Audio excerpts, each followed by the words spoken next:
आप देख रहे हैं झारखंड उदय न्यूज।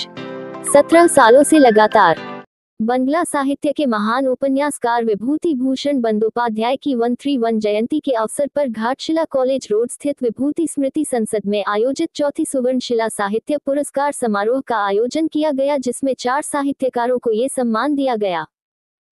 सम्मान पाने वाले साहित्यकारों में बैरकपुर पश्चिम बंगाल से डॉक्टर अपूर्व दे हाटा, झारखंड से सुनील कुमार दे, पुरुलिया से डॉक्टर महादेव कुमार दास और निसार अमीन का नाम शामिल है। इसके अलावा अमित सेन को भी सम्मानित किया गया। इस कार्यक्रम में प्रख्यात साहित्यकार वीरेंद्र नाथ घोष, जमशेदपुर की समाज सेविका पूर्वी घोष के साथ साथ काफी संख्या में साहित्य प्रेमी उपस्थित रहे। सभी का स्वागत फूलों का गुलदस्ता भेंट करके किया गया। इस मौके पर प्रख्यात साहित्यकार शेखर मलिक ने विभूति भूषण की पुस्तकों और रचनाओं पर विस्तार से प्रकाश डाले। उन्होंने कहा कि विभूति भूषण ने कभी भी गरीबों का मजाक नहीं किया, बल्कि गरीबों का सुंदर रूप प्रकट किया, जो अपने आप में एक मिसाल है। इस मौके पर आयोजित कार्यक्रम में झारखंड युवा मोर्चा के पूर्व जिला उपाध्यक्ष विक्टर सोरेन और बहरागोड़ा के पूर्व विधायक कुणाल सारंगी उपस्थित रहे। इस मौके पर रंगारंग संस्कृति कार्यक्रम भी प्रस्तुत किया गया। कार्यक्रम का शुभारंभ विभूति स्मृति संसद में स्थापित विभूति बाबू की प्रतिमा पर माल्यार्पण एवं दीप प्रज्वलन से हुआ। विभूति स्मृति संसद के अध्यक्ष देवी प्रसाद मुखर्जी ने अंगवस्त्र पहनाकर कुणाल सारंगी का अभिनंदन किया। अपने प्रेरक वक्तव्य में कुणाल सारंगी ने विभूति भूषण बंदोपाध्याय की रचनाओं को प्रकृति अनुकूल बताते हुए वर्तमान पीढ़ी से आग्रह किया कि वे इन रचनाओं से जीवन मूल्य सीखें और साहित्य से मार्गदर्शन लें। इस मौके पर विभूति स्मृति संसद की ओर से अनूप दत्त, मृणाल कांति विश्वास, सुशांत शीट, पूर्व विधायक प्रतिनिधि जगदीश भकत, प्रखंड अध्यक्ष दुर्गा चरण मुर्मू, काजल डॉन, बाबूलाल मुर्मू, हीरा सिंह, सुशील माडी, सत्यजीत कुंडू, सत्यजीत शीट, काला सरकार, सतीश शीट, अभिजीत बिस्वास, आनंद गोयल, प्रकाश निषाद, राजा सिंह, गोपाल शर्मा, सव्यसाची चौधरी, मदन दलाई, आजाद बेहरा, अवनी महतो, सौरभ बोस, बैद्यनाथ सोरेन, कीनाराम सोरेन, प्रताप दास उपस्थित रहे। विभूति भूषण जीतकार का भी मंचन किया गया।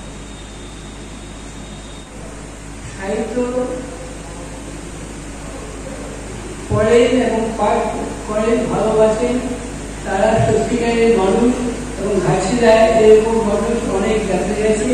বিশেষত এই মঞ্চে আমার মনে আছে, আজ থেকে 30-40 বছর আগে আমি ভাস্কর সোরেন মহাশয়ের সঙ্গে বসে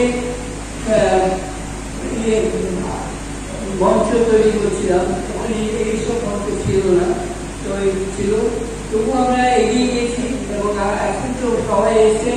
সবাইকে আমাদের উত্তরসূরি যারা আছেন তাদের কাছে অনুরোধ, আপনারা এই বিচার প্রচার করা এইটা চালিয়ে যাবেন, যাতে সবাই আমরা সুখী হতে পারি এবং অন্যান্য স্টেট এবং ব্রাঞ্চকে জানাতে পারি দেশ থেকে সবাইকে এই ঘাটশিলা মানুষ ছিল নোংর বাধা, বাসায় ফিরে আসতো সেতে, কাজের শেষে বৃদ্ধ হলে জায়গা নিত প্রজন্ম তার, পাল্টে গেছে সেসব। এখন যুগটা এখন অস্থিরতা।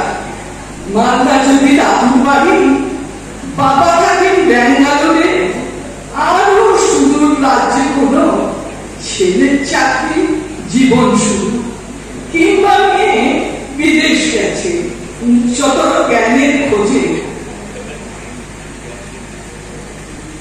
সেখানে যা প্রজন্ম আজ হয় না ফেরা খুব সহজে। চারিদিকে তাকিয়ে দেখো, বজায় হাজার বৃত্ত আবার, সাপ্লাই আর ডিমান্ড বুঝে ইকোনমির সূত্র থাকা। সব সন্তান পাষাণ হৃদয়, সেই ধারণার ভিত কিছু নেই। শীতের ভেতর দিয়ে দেখি ফুল হয়ে যায়, হয়তো ताते। अभी जो हाल में उनकी किताब मैंने पढ़ी वो आरण्यक है। काफी मित्रों के बीच में और जो साहित्यकार की हमारे जो ग्रुप्स है उनमें काफी बार ये बातचीत होती है कि आरण्यक को जरूर पढ़ना चाहिए और आज के टाइम पे जरूर पढ़ना चाहिए। तो इसी सिलसिले में आरण्यकों की तलाश करके हमने हिंदी अनुवाद उसका पढ़ना शुरू किया और अभी इसी कुछ महीने पहले उसको पढ़ा। आरण्यक विभूति भूषण बंदोपाध्याय का आत्मकथात्मक उपन्यास है, जो जहाँ खुद रहे जंगल में, अरण्य के बीच में रह करके और उसकी खूबसूरती को जिस तरीके से देखा, वो उसका एक हिस्सा है कि जिस तरह से उन्होंने प्रकृति को देखा।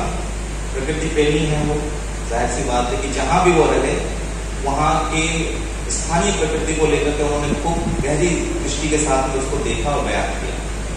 और उनको जब वो प्रकृति के बारे में जब वो बातचीत करते हैं, जब बता रहे होते हैं, तो वो प्रकृति को केवल प्रकृति नहीं रहने देते बल्कि उसको चरित्र बनाते हैं, एक किरदार हो जाती है वहां पर प्रकृति, और उसका मानवीकरण करते हुए बताते हैं। और वो कहते भी जैसे आरण्यक में कि जब मैं यहाँ आया, नौकरी के सिलसिले में आया था, यहाँ का स्टेट का मैनेजर बन गया, लेकिन जब मैं इस पूरी जगह में रहने लगा तो मुझे ये जो प्रकृति है वो एक सुंदरी की तरह मुझे आकर्षित करती है। तो कभी वो उसको अरण्य कन्या कहते हैं, कभी वो उसको माँ के रूप में देखते हैं, कभी वो साथी के रूप में देखते हैं।